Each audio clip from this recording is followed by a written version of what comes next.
Nessa hora eu queria compartilhar com vocês uma porção da Palavra de Deus. Quero convidá-los a abrir na segunda carta de Paulo aos Coríntios, no capítulo 4, versículos 16 ao 18. Segundo aos Coríntios, capítulo 4, versículos 16 ao 18, diz assim: Por isso não desanimamos, pelo contrário, mesmo que o nosso homem exterior se corrompa, contudo, o nosso homem interior se renova de dia em dia. Porque a nossa leve e momentânea tribulação produz para nós eterno peso de glória, acima de toda comparação. Não atentando nós nas coisas que se veem, mas nas que se não veem. Porque as que se veem são temporais e as que se não veem são eternas. Como vencer o desânimo? É sobre isso que eu gostaria de conversar com vocês nessa noite. O desânimo é um dos muitos demônios que nós precisamos enfrentar em nossa vida. Nós estamos sujeitos a desanimar. Desanimamos por causa das circunstâncias, quando enfrentamos problemas, adversidades, perdas. Desanimamos também com pessoas, por conta de decepções, relacionamentos. E às vezes desanimamos até em relação a Deus, quando achamos que Ele não responde nossas orações ou não nos dá os livramentos que nós pedimos. Creio que todos nós, em algum momento da vida, já enfrentamos uma situação de desânimo. E eu gostaria de, com essa palavra, animar vocês nessa noite. Dizer para vocês que não há motivos para desanimar. A palavra de Deus nos dá motivos suficientes para mantermos o ânimo. O apóstolo Paulo aqui, nesse capítulo 4, por 3 vezes ele fala que não desanima. No capítulo 4, versículo 1, ele diz, olha, segundo a misericórdia que nos foi feita, não desfalecemos. Desfalecer aí é a mesma palavra no original para desanimar. Depois, no verso 8, ele diz, em tudo somos atribulados, porém não angustiados, perplexos, porém não desanimados. E finalmente, no verso 16, ele diz, por isso não desanimamos. Isso o quê? Qual é o motivo que fazia com que o apóstolo Paulo não desanimasse do seu ministério, da obra de Deus que ele fazia, e com todas as dificuldades que ele enfrentava? E ele pagou um preço altíssimo por sua fé e por seu ministério. Nós conhecemos, a história, a maioria dela, que está registrada na Bíblia. Foram muitos açoites, muitas prisões. Ele narra isso em alguns testemunhos, naufrágios, fome, perseguições, que culminou inclusive com a sua morte. Ele foi martirizado por conta da sua fé. E ele nunca desanimou. Ele foi até o final, e escrevendo a Timóteo, lá velhinho, ele disse, combati o bom combate, completei a carreira e guardei a fé. E eu quero, com essa palavra, fazer com que todos nós, olhando para o exemplo do apóstolo Paulo e das coisas que ele nos ensina aqui, possamos também nos fortalecer para enfrentar mais essa luta e vamos vencer em nome de Jesus. A primeira coisa que merece atenção aqui, a meu ver, está no versículo 2. Ele disse no verso 1, não desanimamos, pelo contrário, rejeitamos as coisas que por vergonhosas se ocultam, não andando com astúcia, nem adulterando a palavra de Deus. Antes nos recomendamos a consciência de todo homem na presença de Deus pela manifestação da verdade. Paulo está dizendo aqui que uma das coisas que fazia com que não desanimasse era ele ter uma boa consciência, ter a consciência limpa diante de Deus e dos homens de que ele vivia uma vida cristã autêntica. Ele diz aqui que rejeitava as coisas vergonhosas que as pessoas faziam em oculto, ele não lidava com as pessoas usando de astúcias e ele também não adulterava a palavra de Deus. Ele diz, olha, eu estou tranquilo diante de Deus e diante dos homens. Pode perguntar para qualquer um. A vida cristã do apóstolo Paulo era uma vida cristã autêntica. E eu penso que cada um de nós que crê dessa forma, que tem a consciência limpa de que vive a vida cristã como ela deve ser, nós não somos hipócritas, nós não fingimos crer em Deus, não fingimos ser membros de igreja. A nossa consciência, que é algo interno, ela está limpa, não temos nada oculto para as pessoas e também estamos tranquilos diante de Deus, e para Deus não há como ter nada oculto mesmo. Ele sabe de todas as coisas, e o Espírito Santo sonda o mais profundo do nosso coração, não tem como fugir da sua face. Quando nós temos essa certeza de que estamos vivendo o Evangelho na íntegra, ele diz, por exemplo, aqui no verso 13, tendo, porém, o mesmo espírito da fé, como está escrito, eu criei, por isso é que falei. Paulo, ele não falava, ele primeiro cria, porque se nós falamos e não cremos, é hipocrisia. E se nós cremos e não falamos, é egoísmo. Todos nós que conhecemos a Deus de verdade temos o compromisso de crer com o coração e confessar com a boca, anunciar essa mesma salvação a outras pessoas. Se nós vivemos assim, não temos por que desanimar. Nós precisamos crer nas promessas de Deus a nosso respeito. Ele diz que cuidaria de nós, ele diz que cuidaria do seu povo. Não temos por que desanimar. Se nós vivemos uma vida de mentirinha, é caso de desânimo mesmo. Não podemos esperar nada de Deus. Nós vivemos a palavra de Deus como ela é. Não adulteramos, não fraudamos a palavra de Deus. Por que estaríamos desanimados? Porque tudo que estamos passando é bíblico. A palavra do Senhor nos alerta o tempo todo que no mundo teríamos situações assim, de tribulações, de dificuldades, e que deveríamos ter bom ânimo e não desânimo. Se nós vivemos a palavra de Deus de forma autêntica, sem adulteração, e se nós vivemos uma vida cristã de santidade, sem pecado oculto, não tem por que desanimar. É segurar nas mãos de Deus e crer que tudo isso vai passar. Era o que fazia Paulo não desanimar. Cada vez que ele era preso injustamente, ele olhava para dentro de si e falava, eu sou um crente fiel, sincero diante de Deus, estou pregando a palavra como ela é, por que eu vou desanimar? O problema não está em mim, o problema pode estar em qualquer um. Pode estar na circunstância, pode estar nas pessoas, pode estar na igreja, pode estar com quem estiver. Não está comigo, então eu não tenho por que desanimar.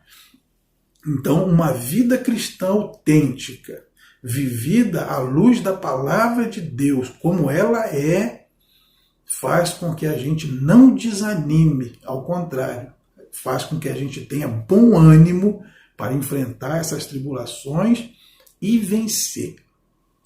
A segunda coisa que nós vemos aqui está no verso 5. Porque não nos pregamos a nós mesmos, mas a Cristo Jesus como Senhor e a nós mesmos como vossos servos, por amor de Jesus. Porque Deus que disse, das trevas resplandecerá a luz, Ele mesmo resplandeceu em nosso coração, para a iluminação do conhecimento da glória de Deus na face de Cristo.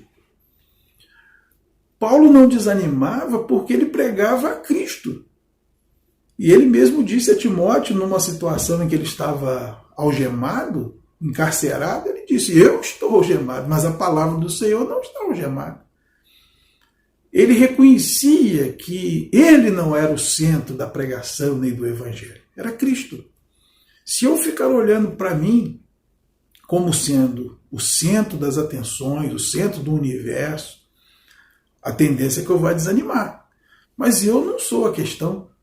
Nós não pregamos a nós pregamos a Cristo. Eu sou o pastor da igreja, mas eu não sou responsável para dar solução para tudo. Eu nunca preguei a nenhum de vocês que eu sou a solução para os seus problemas. A solução é Cristo. Nós não somos a solução para todos os problemas da humanidade. Existem situações em que nós não podemos fazer absolutamente nada.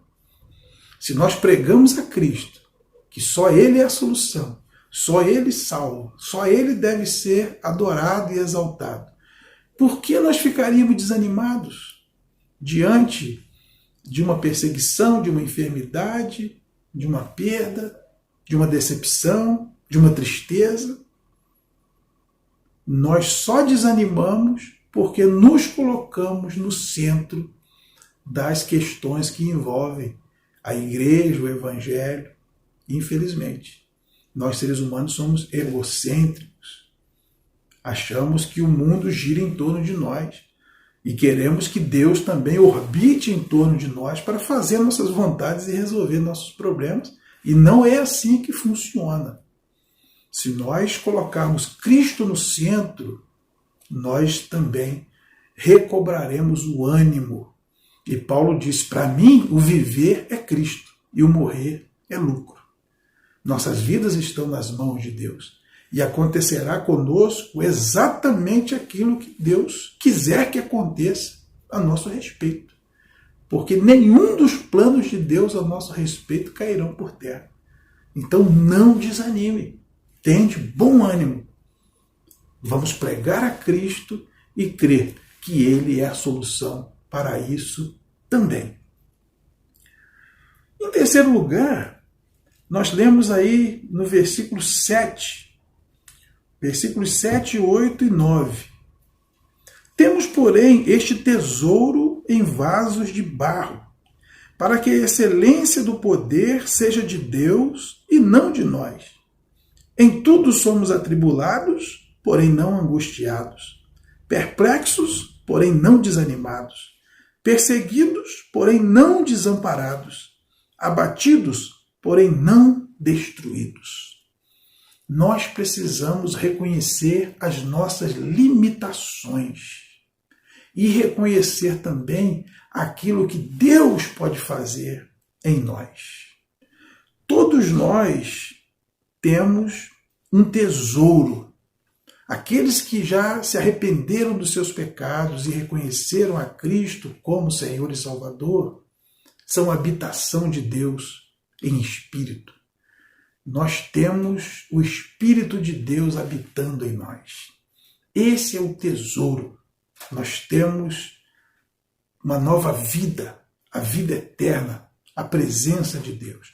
Só que enquanto vivemos nesse mundo, esse tesouro está num vaso de barro. O vaso de barro é o nosso corpo, é o nosso ser carnal. O nosso corpo, ele envelhece, ele quebra, ele se desgasta, ele fica feio, ele enruga. O nosso corpo ainda não está glorificado. A primeira ressurreição, quando haverá a glorificação dos nossos corpos, vai acontecer no dia do arrebatamento. Aqueles que já tiverem morrido ressuscitarão primeiro e aqueles que estiverem em Cristo vivos serão transformados. Nesse dia, teremos corpos glorificados. Neste momento, nenhum de nós tem corpo glorificado. Só Jesus tem corpo glorificado nesse momento. Então nós precisamos aprender a lidar com nossas limitações. Nós podemos ficar, sim, atribulados. Está tudo certo. Faz parte da nossa natureza terrena, do vaso de barro, das limitações da carne, das fraquezas da nossa humanidade. Nós podemos, sim, ficar perplexos. Nós podemos, sim, ser perseguidos. Nós podemos, sim, ficar abatidos. Mas, de outro lado, aquilo que Deus faz em nós, a nossa vida espiritual, aquilo que nós temos por dentro e que esse vaso de barro carrega, não permite que isso nos destrua. Porque ficamos atribulados, mas não angustiados. Ficamos perplexos, mas não desanimados. Ficamos perseguidos, mas não desamparados. Podemos ficar abatidos, mas não destruídos. Precisamos ter consciência disso. Infelizmente, a gente ouve algumas pessoas se colocarem como se fossem super-heróis. Na Bíblia não existem super-heróis. Não existem super-homens e nem mulheres maravilha. Todos nós somos fracos. Somos falhos. Todos na Bíblia morreram. E se nós lermos em Hebreus capítulo 11, nenhum deles foi aperfeiçoado ainda. Estão esperando exatamente o dia do arrebatamento. Eles, sem nós, não serão aperfeiçoados. Aquilo que nós lemos e que chamamos de a galeria dos grandes heróis da fé, se nós formos examinar a vida de cada um, todos tinham suas dificuldades. Se você ler a história de Abraão, de Moisés, de Davi, você vai ver que eles tinham muitas dificuldades como seres humanos. Vaso de barro. Mas havia algo neles que sempre os restaurava. Era aquilo que Deus fazia na vida deles. Então, queridos, se nós tivermos essa noção, nós não vamos desanimar. Porque um dia nós nos sentimos atribulados, é normal. A gente fica atribulado. A palavra tribulação é a mesma palavra que se usa quando alguém pisa as uvas no lagar. Lagar são aqueles tonéis onde se faz o vinho, né? Jogava a uva ali e ficava pisando para o caldo da uva escorrer para dentro de um reservatório, para então ser transformado em vinho. E o bom vinho precisava que a uva fosse muito bem amassada. Então, quanto mais se amassava a uva, se extraía dela o melhor suco, o melhor sumo. Então Deus às vezes precisa nos atribular para tirar de nós a nossa melhor essência. Então, se alguém desanimar porque está atribulado, entendeu tudo errado. Porque em nenhum lugar na nossa Bíblia está escrito que nós não seríamos atribulados. Muito pelo contrário, há quase que a garantia de que seríamos atribulados. Deus precisa trabalhar isso em nós. Mar calmo não produz bons marinheiros. Nós sempre crescemos na dificuldade. Então nós podemos sim ser atribulados, mas angustiado não. A angústia é uma tristeza profunda que aperta o coração e imobiliza. O crente fica triste, mas angustiado não. Ele não precisa ficar angustiado. Lá em 1 de Pedro, capítulo 5, versículo 7, diz, lançando sobre ele toda a vossa ansiedade, porque ele tem cuidado de vós. Então a tristeza do crente é uma tristeza normal. Deus não deixa que essa tristeza se transforme em angústia. Nós podemos também ficar perplexos. Quantos de nós não ficamos diante de algumas situações? Quando a gente acha que não dá para piorar, vem uma notícia ainda pior. A gente lembra da história de Jó, né? Mal um mensageiro trazia uma notícia ruim, ele virava as costas, chegava outro com uma notícia pior. Alguém já disse que nada é tão ruim que não possa piorar, né? Então nós, às vezes, enfrentamos situações assim, ficamos perplexos. Mas isso não pode nos deixar desanimados. A nossa perplexidade tem que produzir em nós mais fé, mais confiança em Deus, mais dependência de Deus. E saber que enquanto vaso de barro, eu não consigo lidar com essa questão. Mas aquele que habita em mim, aquele que me fortalece, pode me capacitar para tudo. Porque como está escrito lá na carta de Paulo aos Filipenses, tudo posso naquele que me fortalece. Eu posso ser perseguido. Onde que está escrito que nós não seríamos perseguidos? O apóstolo Paulo foi perseguido de tudo quanto é jeito. Nós podemos ser perseguidos. tanto individual quanto como igreja, como povo. Nós podemos ser perseguidos, ninguém está livre da perseguição, mas não seríamos desamparados em meio à perseguição. Deus nos socorre. E nós podemos ficar abatidos. Quem nunca se abateu diante de uma situação ruim? Mas isso não quer dizer que seremos destruídos por isso. Então precisamos ter consciência da nossa limitação. O vaso de barro que nós somos, nesse corpo carnal, faz com que muitas coisas ruins aconteçam conosco e faz com que a gente tenha dificuldade para lidar com diversas e diversas circunstâncias. Mas aquele que habita em nós, o tesouro que habita dentro de nós, há de nos capacitar a cada dia e nos dar ânimo para enfrentar todas as coisas. E finalmente chegamos aí ao texto que nós lemos, no verso 16. Por isso não desanimamos, pelo contrário, mesmo que o nosso homem exterior se corrompa, contudo o nosso homem interior se renova de dia em dia, porque a nossa leve e momentânea tribulação produz para nós eterno peso de glória acima de toda comparação, não atentando nós nas coisas que se veem, mas nas que se não veem, porque as que se veem são temporais e as que se não veem são eternas. Nós não desanimamos, como o apóstolo Paulo disse que não desanimava, porque ele sabia que tudo isso vai passar. Nenhum mal vai durar para sempre, nenhuma dor vai durar para sempre, nenhuma tristeza vai durar para sempre. Isso também vai passar.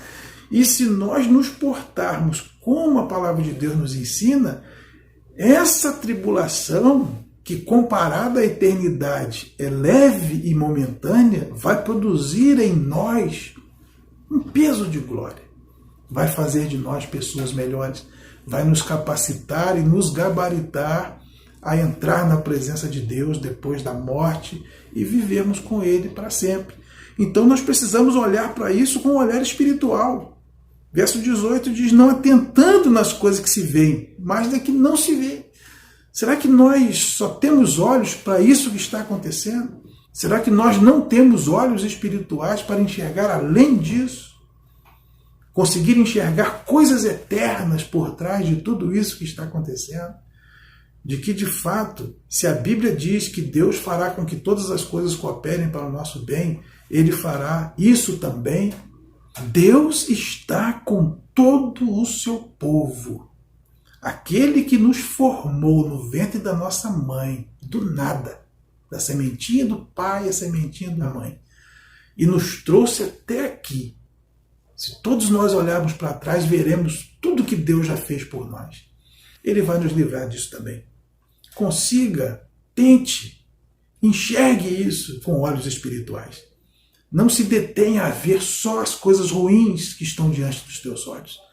Procure enxergar isso com olhos espirituais, porque as coisas que se veem são temporais, mas as que não se veem são eternas.